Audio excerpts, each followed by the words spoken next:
what it looks like on Earth.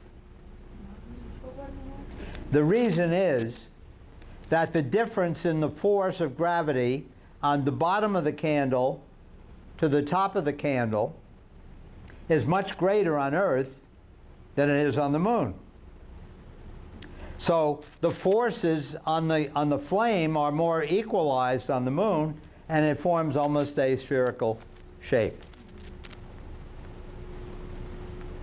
Tall buildings on the moon could be made out of balsa wood because they can support the small amount of weight that the building would consist of, since gravity is so much less. And yes, Superman could leap taller buildings in a single bound. However, the human heart is a pump. It's a muscle. And it is used to earth gravity. And to work against that gravity exercises your heart. And if you go to the moon or even into space, as Scott Kelly did for a year, your heart doesn't have to work as hard. And when you don't work a muscle as hard, it weakens. And so they're watching astronauts very carefully when they come back from space, whether it's the moon or a space station or whatever, to make sure that they don't have problems reacclimating to the gravity of Earth. It doesn't only affect muscles. The fluid in your body, okay, tends to fall to your feet because of gravity. When you reduce the gravity, the fluid stays in your head. And some of it stays in your eye. And you know what glaucoma is, I'm sure.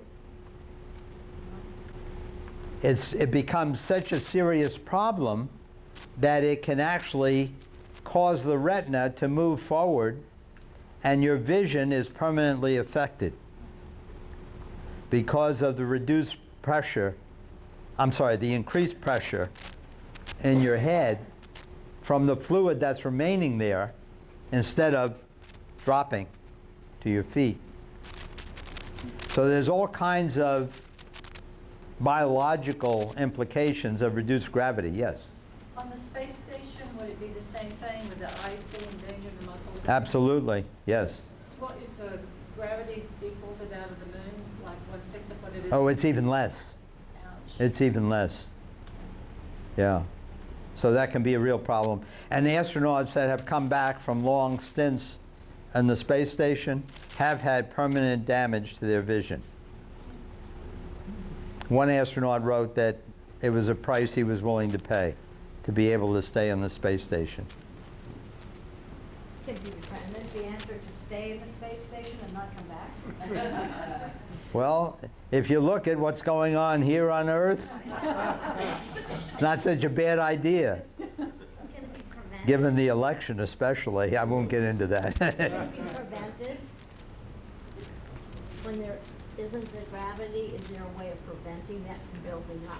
Well, they exercise and they try to do things that will cause more distribution of fluids in the body, but it's hard. It's hard to do. But they do have exercise equipment, and they try to keep moving. Because they stop moving, what happens? Here's another interesting effect on the space station.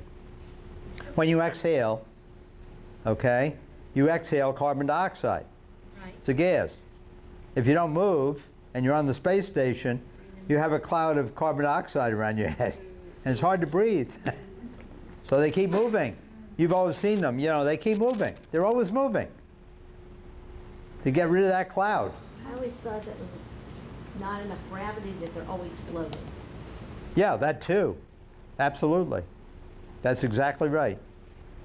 Yes, sir. Remember in the movie, in the book, 2001: A Space Odyssey, that space station actually rotates to create a gravitational field. Right. Because if you spin, then you feel that, that centrifugal reaction pushing you away from the center of that circular motion. Is there another question over here? Okay. So there's a lot of different effects. Cardiovascular, radiation. Now, the moon doesn't have an atmosphere because it doesn't have enough gravity to hold in the gases that would form an atmosphere. So they drifted off into space. They're gone. What does that mean? It means no sound on the moon. Because sound requires air. It requires some medium in which to... Got it? And because it has no atmosphere, any objects on the surface of the moon are exposed to radiation, both from outer space and from the sun. Radiation that can be very damaging. Okay? What about the helium you mentioned? I'm going to get back to that, yeah. And that's why there's helium on the moon, because it doesn't have, that's part of the reason it doesn't have an atmosphere. The other thing it doesn't have is a magnetic field. So charged particles aren't deflected.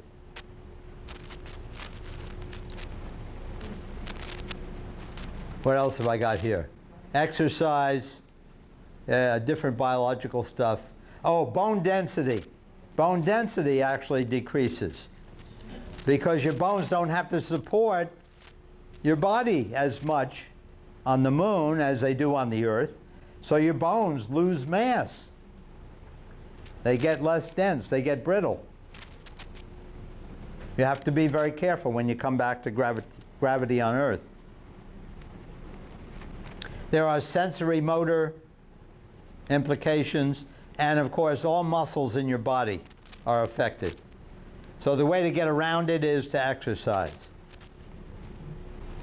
So those are some of the things that gravity affects with relation to the moon. Now let's talk about tides, which also are caused by the gravitational pull of the moon on the Earth. You all probably know that when the sun and the moon are aligned, either at new moon or full moon, the tides are what we call spring tides. They're the highest highs and the lowest lows, because the moon and sun work together to create those tides in a way that I'll explain in a few moments. When the sun is at right angles to the moon, when the moon's at first or third quarter, the tides are not as high. The high tides are not as high.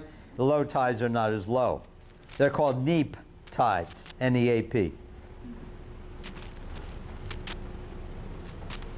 So there's another picture of the same thing.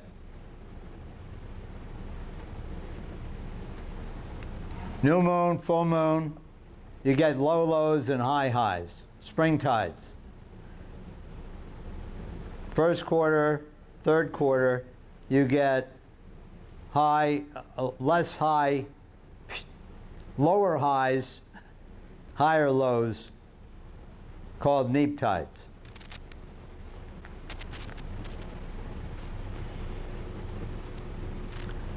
Now, here's how the tides are formed. The moon is pulling on the Earth and the water on the surface of the Earth. And by the way, there are tides in the land as well. You just don't feel them as much because the land doesn't move as much. But the water, of course, is very fluid and can move in reaction to those forces. So at point A, the force of gravity from the moon on the Earth is stronger than it is at B, and B is stronger than C. So the arrows get shorter, indicating reduced force as you move from right to left. Okay? Clear?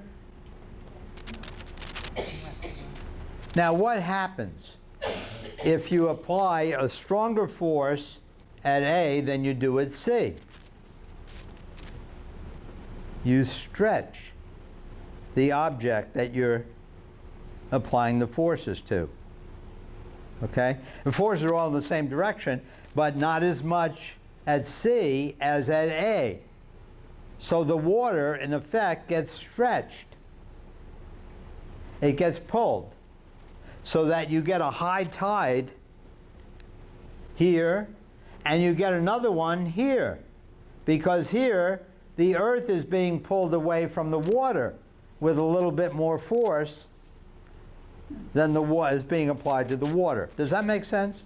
It's the difference in that force. It's not the absolute force, it's the difference. Does the moon react differently with solid Earth, which has a greater mass, than it does with the water, the oceans, which has a lesser mass? Because mass is part of it. Each particle of mass gets the same impact from the moon. So it depends on the density. And water is pretty dense, but Earth is denser, okay?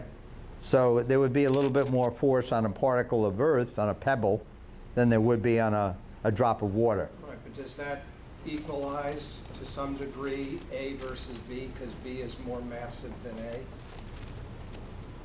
Because B is... Yeah, the Earth actually isn't as flexible, so it doesn't stretch as much. The water is what moves. Yeah. I hope that answered your question. Yeah. Okay. So it's the difference. This difference is important.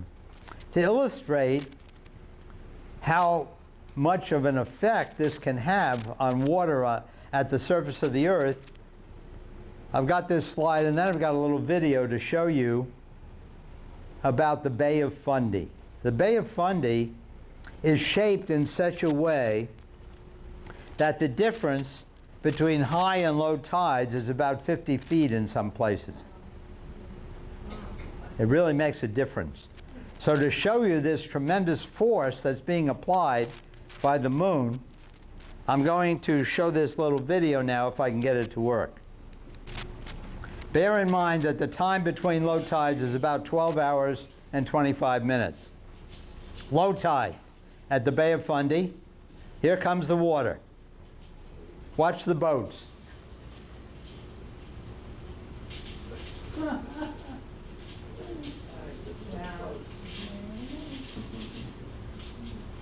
You got to have long ropes on those boats. All right, that's about 6 hours right there. Now the water's going to start to drop. The tidal bore comes in so fast that very often tourists are trapped on the beach and they have to run for their lives and leave their vehicles behind.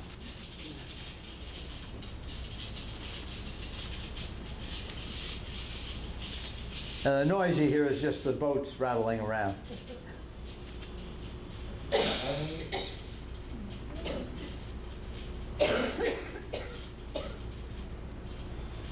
And now you're back on dry land.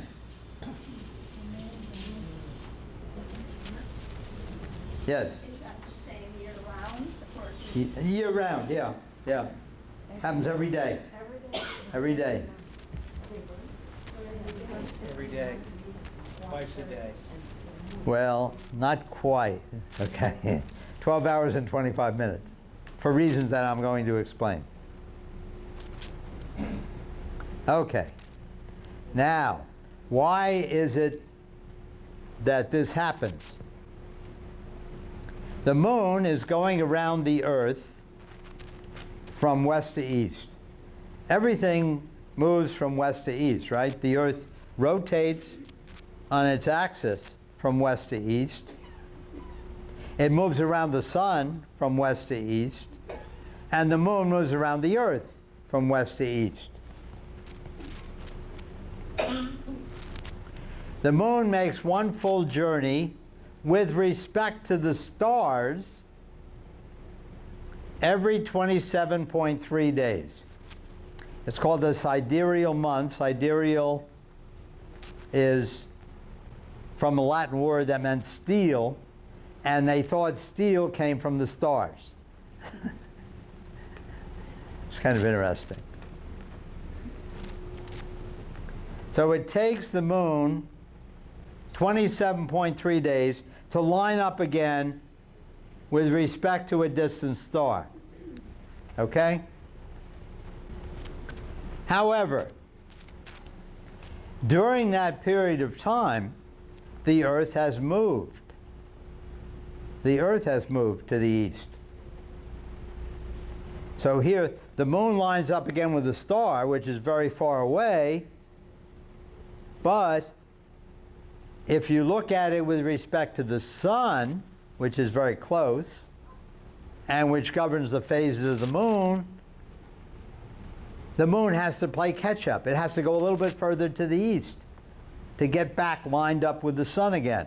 So from full moon to full moon is not 27.3 days. It's a little bit longer. It's 29.53 days, roughly. And that's called a synodic month. A synod was a meeting.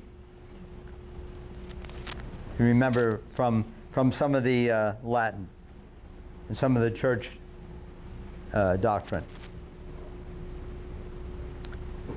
So if it takes 27.3 days to travel once around the Earth with respect to the stars, that means it goes 360 degrees in 27.3 days, or about 13.18 degrees a day. Is this clear? So the moon has to travel a little bit further, or it travels a little bit further to the east each day. So the moon doesn't rise at the same time each day. And you've observed the moon during the day, during the night sometimes, but it keeps shifting, right? Depending on the phase of the moon. Okay? It never rises at the same time. So here you see the moon rising from this position on Earth, here, with respect to a distant star, and here it's lined up again with respect to that star, but down here is when it's going to rise again, because it has moved to the east as the Earth has rotated, okay, 13.18 degrees. So the Earth has to turn that extra angle to see the moon rise, because the moon is further to the east. The moon rises in the east. Right now, of course, we're going around the sun. Don't get scared. Don't get scared. 18 miles per second. We're moving around the sun at that rate. Can you feel it? You don't feel it because it's constant, pretty constant. You don't feel it. If you felt it, we'd all be in big trouble. Well, it turns out that because the Earth has to move to the east so you can see the moon rise again, an extra 13.18 degrees, the moon rises a little bit later each night or day by about 52.7 minutes. Okay? Almost an hour. Almost an hour later each day.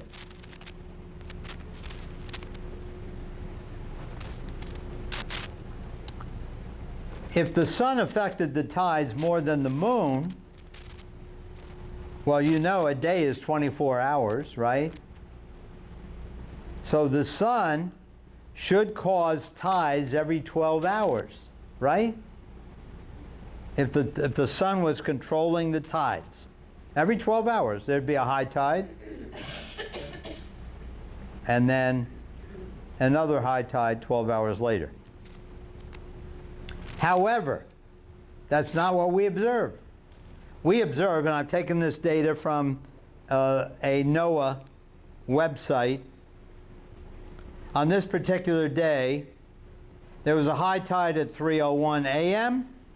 and at 3:31 p.m., a difference of 12 hours and 30 minutes. It took a little bit longer. And it took that extra time because it's the moon that was governing the tide, not the sun. Does that make sense? Questions?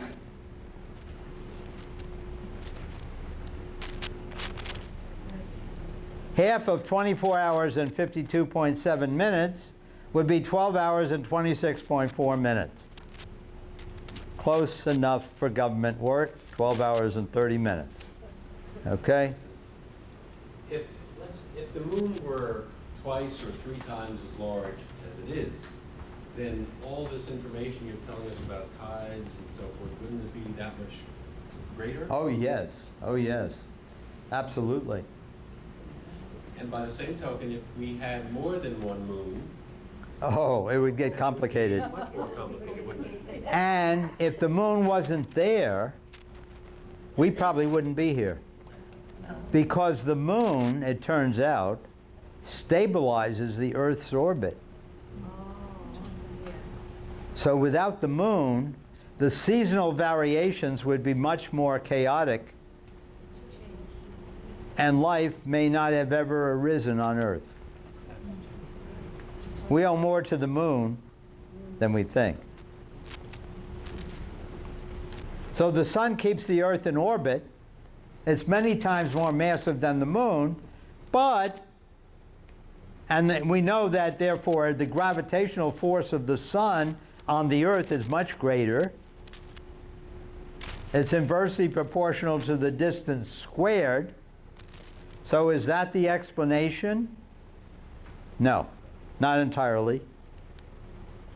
It turns out that the reason that the moon, rather than the sun, controls the tides is not due to the fact that the sun, which we know exerts more force on the Earth than the moon, is so far away. It's due to the fact that the distance across the Earth of about 8,000 miles is a much greater fraction of the distance to the moon than it is of the distance to the